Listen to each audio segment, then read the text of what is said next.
Selamat pagi, Oma Opa, Bapak Ibu, serta saudara-saudari terkasih dalam Kristus. Kembali lagi bersama saya Jessica dan saya Romo Maksi Soge dalam acara Oke hari ini, Orang Kudus hari ini, edisi 18 Oktober 2022. Selamat pagi Romo. Selamat pagi. Apa kabar hari ini Romo? Kabar baik-baik saja. Baik-baik saja, puji Tuhan. Sehat ya Romo ya? Sehat. Amin, puji Tuhan. Nah, Romo, hari ini 18 Oktober 2022 kita akan mendengarkan cerita nih dari Romo mengenai salah satu santo pengarang Injil. Itu Santo Lukas ya Romo? Ya betul.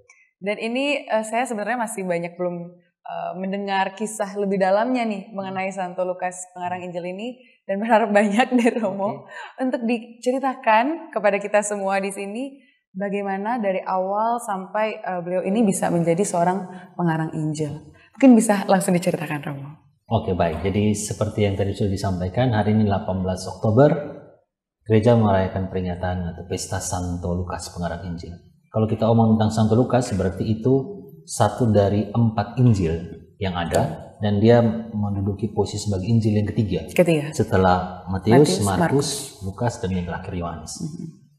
Lukas ini dia menjadi salah satu pengarang Injil. Kalau dilihat dari riwayat hidupnya, itu kita bisa temukan dari kisah para rasul dan juga dari tulisan-tulisan surat Rasul Paulus di Perjanjian Baru. Dan dalam tulisan surat Rasul Paulus itu kadang-kadang dia sering menyebutkan bahwa saya ada bersama dengan siapa gitu. Dan salah satunya disebutkan adalah Lukas. Dan dari informasi dari Rasul Paulus juga kita ketahui bahwa Lukas itu disebutkan sebagai seorang tabib. Sehingga kalau ditelusuri kehidupan dari Lukas, dia itu awalnya berasal dari daerah yang di luar Palestina, luar Yahudi. Dia tepatnya berasal dari daerah Antioquia. Kalau kita baca dalam kisah para rasul, di Antioquia itu untuk pertama kalinya para murid perdana itu disebut sebagai orang-orang Kristen. Itu kota Antioquia. Jadi ditelusuri kehidupan Lukas, dia itu menjadi pengikut awal ketika para rasul datang untuk menyebarkan agama Kristen. Dia menjadi pengikut awal. Boleh jadi dia itu diperkenalkan dengan Rasul Paulus. Dia menjadi teman perjalanan Rasul Paulus dalam perjalanan bolak-balik dari Palestina ke Roma, mengunjungi daerah-daerah yang lain termasuk Antioquia, dan dia membantu untuk mengenalkan Kristus kepada Lukas, sehingga Lukas kemudian mengikuti menjadi teman perjalanan Paulus, sehingga banyak informasi tentang Yesus didengar dari Paulus, didengar dari Petrus, dan juga disebutkan bahwa dia mendapat ilham dari Bunda Maria, sehingga dia bisa menuliskan Injil Lukas. Dan menurut para ahli kitab suci, mereka juga menyebutkan bahwa Lukas ini juga menjadi penulis dari kisah para rasul. Itu didasari dari awal penulisan Injil Lukas. Kalau kita baca, itu dituliskan kepada Theophilus yang mulia. Theophilus ini ungkapan dari bahasa Yunani yang artinya teman Allah atau yang dikasih Allah.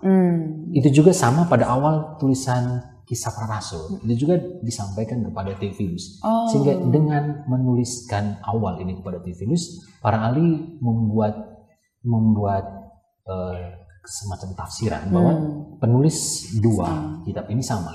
Injil Lukas dan juga kisah para rasul dituliskan oleh orang yang sama, mengacu kepada Lukas. Sehingga dengan ini sedikit latar belakang tentang Lukas, bagaimana dia kemudian karena mendapat informasi dari Petrus, dari Paulus, kemudian dia disebutkan juga mendapat ilham dari Bunda Maria, akhirnya dia membuat tulisan Injil Lukas, menulis banyak kisah. Dan Injil Lukas sebagai Injil ketiga, dia punya kekhasan yang tidak dimiliki oleh Injil-Injil yang lain. Injil Lukas itu biasa disebut juga sebagai Injil yang menunjukkan Allah yang berbelas kasih. Karena seperti tadi yang saya bilang, ketiga Injil awal, Injil Matius, Markus, Lukas, itu disebut sebagai Injil sinoptik. Karena mereka mempunyai banyak kemiripan, kesamaan dalam menyampaikan kisah-kisah tentang Yesus. Sedangkan Injil Yohanes punya kekhasan sendiri. Lalu dalam Injil itu para penginjil itu boleh dibilang mendapat lambang. Kalau perhatikan di gereja, masuk di gereja biasanya ada gambar-gambar tertentu orang-orang kudus, tetapi juga dekat dengan mimbar sabda. Itu ada kadang-kadang ada lambang-lambang tertentu. Ataupun kita lihat di samping kiri kanan gereja atau depan gereja ada gambar-gambar tertentu. Boleh jadi kita perlihat ada gambar manusia, ada gambar singa, ada gambar lembu, dan ada gambar burung Raja Wali. Kalau ada 4 gambar ini biasanya ditaruh berdekatan, itu berarti lambang dari keempat Injil. Injil pertama, Injil Matius, dia mendapat lambang manusia. Dan lambang-lambang ini diberikan kepada para penginjil berdasarkan kisah awal yang para penginjil itu tulis. Misalnya Injil Matius, dia mendapat lambang sebagai manusia. Kadang-kadang lambang-lambang yang dibuat dalam lukisan atau dalam patung, kadang-kadang ditambah dengan sayap. Jadi manusia kadang-kadang ada sayapnya, lalu singa kadang-kadang ada sayapnya, juga ada lembu ada sayapnya, dan Raja Wali dengan sendirinya ada sayapnya. Tapi lambang itu seperti saya bilang tadi, diberikan lambang ini berdasarkan awal tulisan dari mereka.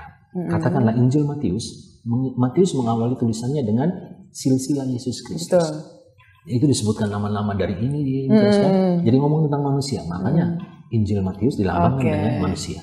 Lalu yang kedua, Injil Markus dilambangkan dengan singa. Karena awal penulisan Injil Markus itu berbicara tentang tentang Yohanes Pembaptis yang berseru-seru di padang gurun, di hutan belantara, yang suara yang paling kuat berseru-seru itu binatang apa? Singa. Kan? Sehingga Yohanes Pembaptis dilambangkan dengan singa yang suaranya mengaum, berseru-seru untuk memberikan seruan pertobatan. Sehingga untuk lambang Injil Markus karena mengawali dengan Yohanes Pembaptis, tampaknya singa. Dan Lukas yang kita khususkan untuk hari ini, dia mendapat lambang lembu. Kenapa lembu? Karena awal dari tulisan penginjil Lukas itu berkisah tentang peristiwa kelahiran Yohanes Pembaptis yang diawali dengan ayahnya Zakaria sebagai seorang imam harus mempersembahkan kurban di bait Allah. Dan salah satu kurban, katakanlah kurban bakaran yang mendapat posisi paling besar itu adalah lembu. Ada lembu, ada juga merpati, dan seterusnya ada kurban yang harus dipersembahkan di bait Allah. Ayah dari Yohanes Pembaptis ini Zakaria, dia seorang imam yang harus mempersembahkan itu, sehingga ada juga lembu. Dan juga selain itu lembu ini dipakai lambang karena ada satu kisah khas yang dimiliki hanya dalam Injil Lukas, yaitu kisah tentang anak yang hilang. Tentang anak yang hilang itu disebutkan anak yang hilang ketika dia kembali setelah dia merasa diri saya harus kembali ke rumah bapaknya bertobat, bapaknya terima, lalu bapaknya sambut dengan kenakanlah cincin pada jarinya, mengambil pada, lalu sembelihlah seekor lembu. Lembu yang paling tambun, kita mengadakan pesta untuk anak itu. Jadi lembu itu menjadi satu kekhasan dari Injil Lukas menjadi apa? Lalu tadi yang keempat, lambang untuk Injil Yohanes itu Raja Wali. Karena Raja Wali itu binatang yang terbangnya paling tinggi. Awal dari kisah dalam Injil Yohanes itu berbicara tentang pada mulanya firman, pada mulanya ada Allah. Allah itu ada pada manusia, dan Allah itu sesuatu yang tinggi. Omong tentang firman itu Allah itu sesuatu yang tinggi, sehingga awal kisah itu menjadi lambang untuk Injil Yohanes. Nah, kita kembali kepada Lukas tadi. Injil Lukas dalam penulisannya itu dia juga memiliki, seperti yang saya bilang tadi, dia disebut sebagai Injil berbelas kasih karena menunjukkan belas kasih Allah. Salah satu kekhasan yang ditulis dalam Injil Lukas dan tidak ada dalam Injil yang lain itu seperti tadi, ada kisah kasih Allah kepada kisah kelahiran Yohanes Pembaptis itu dilukiskan. Itu cuma menunjukkan belas kasih Allah kepada Zakaria dan Elisabet, orang tuanya yang tidak bisa punya anak, tetapi karena belas kasih Tuhan lahirlah Yohanes Pembaptis. Lalu ada kisah yang lain yang disebut dalam Injil Lukas, tidak dalam Injil yang lain, adalah kisah tentang orang Samaria yang baik hati. Kisah tentang orang Samaria yang baik hati itu hanya dalam Injil Lukas untuk menunjukkan bagaimana orang Samaria dia berbaik hati, menunjukkan belas kasih, meskipun orang Samaria dalam konteks kehidupan pada waktu itu dianggap sebagai orang luar, orang yang tidak menjadi orang pilihan sebagaimana orang-orang Yahudi lainnya. Sehingga ketika orang Samaria mau menolong itu, Lukas sebenarnya memberikan perhatian ini, karena Lukas itu dia bukan berasal dari daerah Yahudi, dia berasal dari Antioquia luar, sehingga dia menuliskan Injilnya itu pertama-tama bukan untuk khusus orang Yahudi. Dia menuliskan pada orang-orang yang Yahudi untuk menunjukkan bahwa Allah itu berbelas kasih bukan hanya sebatas pada orang Yahudi, tetapi juga pada orang-orang non-Yahudi. Makanya dia menunjukkan tokoh orang Samaria yang dia membantu orang yang dirampok, dipukul setengah mati, itu ada imam lewat, Lewi lewat. Orang-orang Yahudi tidak bantu. Orang Samaria, orang yang dianggap di luar, itu tetap dibantu. Yang juga Lukas menunjukkan perhatian kepada orang-orang yang dianggap sebagai orang berdosa, memberikan perhatian juga kepada wanita. Dalam Injil Lukas juga yang tidak disebutkan dalam Injil lain, dia membangkitkan anak pemuda dari Nain yang ibunya seorang janda. Lukas tulis itu semua karena menunjukkan bagaimana dia menunjukkan belas kasih dan Allah yang berbelas kasih untuk menunjukkan perhatiannya. Juga dengan latar belakang medis. Lukas disebut sebagai seorang tabib. Kalau kita baca dalam kisah orang Samaria yang baik hati, orang itu ketika dipukul, lalu orang Samaria itu datang dan dia mengobati itu dengan cara dia menyembuhkan dengan anggur. Ada alkohol itu, anggur itu. Itu tindakan yang dilakukan orang yang punya latar belakang sebagai seorang tabib atau dokter. Lukas ini seorang dokter, jadi dia melukiskan tentang kisah tentang ini yang tidak dilukiskan dalam penginjil-penginjil lain karena dia punya latar belakang sebagai seorang tabib. Jadi dalam banyak hal juga Lukas menunjukkan, seperti tadi saya bilang, berbelas kasih, karena kisah tentang anak yang hilang yang hanya ada dalam Injil Lukas, itu Allah itu sebagai seorang bapa digambarkan, dia berbelas kasih mau mengampuni anak bungsu yang dia menjualkan, dia sudah pakai harta warisan darahnya, dia sudah berfoya-foya, dia kembali kepada ayahnya tidak marah, ayahnya berbelas kasih mau mengampuni dia. Makanya ini sebuah kekhasan yang ada dalam Injil Lukas. Injil yang menunjukkan belas kasih dan kemurahan Allah yang sangat kuat. Juga dilukiskan salah satu juga kekhasan lain dalam Injil Lukas adalah bagaimana Yesus itu memberikan penampakan kepada dua orang murid yang dalam perjalanan ke Emmaus. Yesus memberikan penampakan kepada mereka dan mereka awalnya tidak tahu bahwa itu Yesus yang sudah bangkit. Tapi kemudian baru mereka tahu setelah Yesus duduk makan bersama mereka, ketika Yesus memecah-mecahkan roti, baru mereka tahu itu Yesus. Lalu kemudian Yesus hilang dari pandangan mereka. Ini beberapa kisah yang menjadi kekhasan Lukas untuk menunjukkan bahwa Lukas itu memberikan perhatian yang besar tentang menunjukkan Allah yang berbelas kasihan untuk memberikan tujuan dari Injilnya sendiri dituliskan kepada orang-orang baik, orang-orang Yahudi maupun orang-orang yang bukan Yahudi, sebagai gambaran bahwa Allah itu datang, Yesus itu hadir untuk semua, memberikan keselamatan kepada semua. Lalu akhir dari penginjil Lukas sendiri dikisahkan bahwa Injil Lukas itu ditulis sekitar tahun 80-an. Kemudian 80-an lebih sebelum 90 dilukiskan bahwa Lukas itu kemudian dia meninggal. Memang tidak diketahui secara pasti bahwa di mana dia menulis surat atau Injilnya itu dan juga kisah para rasul, tapi diyakini bahwa sekitar tahun 80-an sampai dengan dia meninggal sebelum tahun 90 dia meninggal. Jadi kalau merayakan Lukas pengarang Injil dan juga penulis kisah para rasul pada hari ini, kita menunjukkan bagaimana dalam tulisannya dia menunjukkan Allah yang penuh belas kasih. Ada beberapa kas yang hanya ditulis oleh Injil Lukas seperti mana yang saya sampaikan tadi, yang mau memberikan atau menggarisbawahi secara kuat bahwa Allah itu Allah yang berbelas kasih, yang memberikan perhatian bukan saja kepada orang-orang yang baik dalam kehidupan, tapi juga orang-orang yang dalam waktu itu dalam pandangan orang Yahudi dianggap sebagai orang yang dalam level yang kedua. Lukas juga menulis tentang 10 orang kusta yang disembuhkan. Itu juga hanya ada dalam Injil Lukas. Injil Lukas punya kekhasan yang tidak ada dalam Injil yang lain. Terspesialnya adalah waktu beliau menuliskan tentang belas kasihan Allah ya, Romo ya. Tapi itu pada akhirnya Santo Lukas ini sampai berfokus gitu ya, banyak sekali kisah mengenai belas kasihan Allah itu. Kenapa sih, Romo? Karena latar belakangnya juga sebagai seorang, yang pertama latar belakangnya dia bukan keturunan dari Yahudi. Dia baru mau masuk kepada Kristen berkat ajaran para rasul, sehingga dia mau menunjukkan ini bahwa Allah itu berbelas kasihan bukan cuma untuk orang-orang Yahudi saja, tapi juga untuk orang-orang non-Yahudi yang waktu itu mau memeluk sebagai pengikut Kristus. Kemudian yang kedua, karena dia punya latar belakang sebagai dokter yang menyembuhkan orang-orang yang sakit, sehingga dengan itu dia juga punya panggilan untuk menunjukkan bahwa dokter yang menyembuhkan orang sakit itu juga gambaran dari Allah sendiri yang mau menyembuhkan dan menyelamatkan orang-orang yang membutuhkan keselamatan dari Allah. Berarti memang dari latar belakangnya itu yang mendorong beliau untuk menuliskan Injil yang banyak sekali mengisahkan mengenai belas kasihan Allah ya, Romo ya. Wah, luar biasa banget ini, saya tadi banyak banget insight baru karena kisah-kisah yang terkenal itu, Romo, saya bingung ini siapa ya pengarang Injilnya. Oh, ternyata itu kebanyakan memang dari Santo Lukas ya, Romo ya.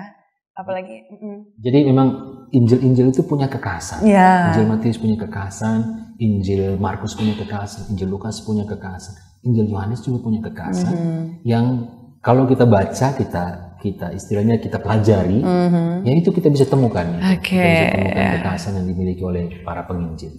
Jadi kebetulan hari ini kita omong tentang Lukas ya, kita fokus pada bagaimana kekhasan dari penginjil Lukas. Betul sekali, luar biasa banget nih Romo. Dan mungkin sebelum kita menutup ya Romo, karena ini kisah yang sangat menginspirasi juga. Maksudnya dalam arti di zaman itu beliau bukan asli Kristen pada awalnya, tapi ingin meluk Kristen dan juga mengajak orang lain untuk ayo, ini belas kasihan Allah bukan hanya untuk orang dalam saja gitu ya Romo ya, tapi siapapun itu bisa mendapatkan belas kasihan Allah. Lalu menurut Romo sendiri, kira-kira kita nih Romo, yang hidup zaman sekarang ini Romo, yang hidup di berbagai macam perbedaan yang ada gitu, kira-kira apa sih Romo yang bisa kita pakai atau yang bisa kita teladani dari kisah Santo Lukas ini? Baik, jadi seperti yang sudah kita bicarakan, kita berbincangkan tadi tentang semangat dan juga apa yang menjadi penulisan Injil Lukas yang berfokus pada kerahiman dan belas kasihan Tuhan untuk setiap orang, setiap kita, bahkan sampai ketika jatuh dalam kelemahan dan dosa, sebagaimana dilukiskan tentang anak yang hilang. Itu menunjukkan bahwa kita tidak perlu ragu-ragu untuk meyakini bahwa Allah itu berbelas kasih untuk setiap kita. Karena kelemahan, kekurangan, atau apapun yang kita alami, dengan kesulitan dan tantangan yang kita alami, itu semua hanya bagian dari bagaimana kita bisa akhirnya sadar, menyadari bahwa ada belas kasihan dan kerahiman yang Tuhan siapkan untuk setiap kita, untuk kita bisa dapat. Karena kadang-kadang orang merasa bahwa saya sudah banyak kesalahan, saya sudah banyak dosa, apakah Tuhan bisa mengampuni saya? Ternyata Lukas dalam Injilnya banyak kali menunjukkan ini bahwa Tuhan itu punya belas kasihan, sehingga kesadaran untuk mengimani bahwa Allah itu Allah yang berbelas kasihan itu menjadi sebuah pegangan yang perlu kita pegang untuk bisa datang mengharapkan belas kasihan dari Tuhan. Jadi saya kira Santo Lukas ini menarik sekali untuk direfleksikan, direnungkan dalam kaitan dengan mengharapkan atau mengandalkan rahmat dan belas kasihan dari Tuhan sendiri.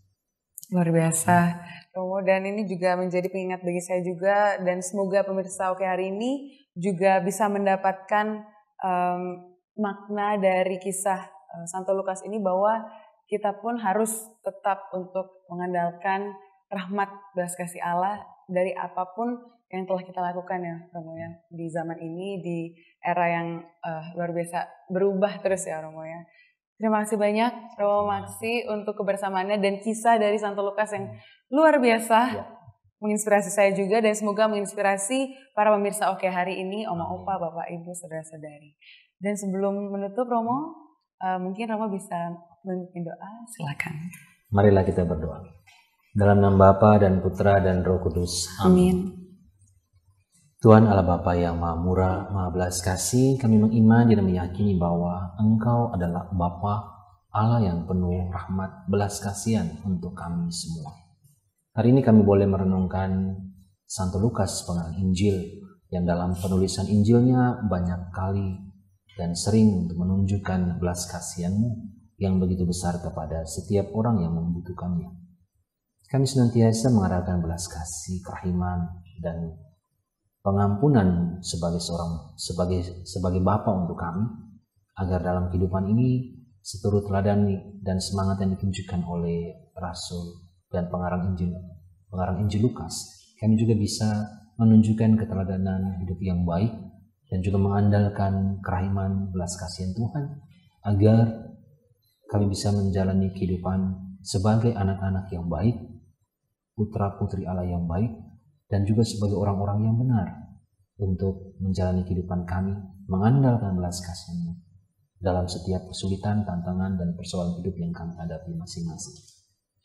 Santo Lukas, pengarang Injil, doakanlah kami. Kemuliaan kepada Bapa dan Putra dan Roh Kudus, seperti pada permulaan, sekarang, selalu, dan sepanjang segala abad. Amin. Dalam nama Bapa dan Putra dan Roh Kudus. Amin.